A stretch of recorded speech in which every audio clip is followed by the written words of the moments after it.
Well, Nashville is putting some major new limits on where data centers can specifically be built. We know the rules passed overnight after weeks of concern from people living near a proposed project out near the Nashville Zoo. WSMV4's Jorlyn Bukovac is live in the studio. And Jorlyn, could these new rules stop that project? Yeah, they potentially could, and that's the biggest takeaway this morning. So Metro Council, they gave the final approval to Nashville's first specific set of zoning rules for data centers. And now these massive facilities, they can no longer be built just anywhere. They'll generally be limited to land that's already zoned for some heavy industry, and they'll have to keep more distance from things like homes, schools, parks, and other public spaces.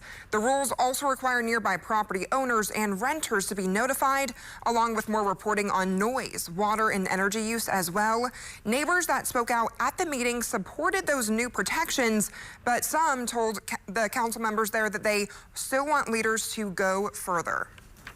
Need ample time to both study and regulate this massive technological expansion that is exploiting entire communities. Pass this bill that establishes guardrails on data centers. Go further by mandating environmental impact studies and distance from medium-sized data centers.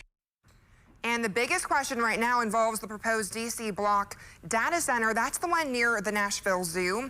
And the company recently bought the property. However, it had not filed new permits before last night's vote. So this means that the current proposal may not be approved under these new rules that got passed just last night. Right now, we're watching whether the company submits any new plans in the meantime. We'll keep you posted.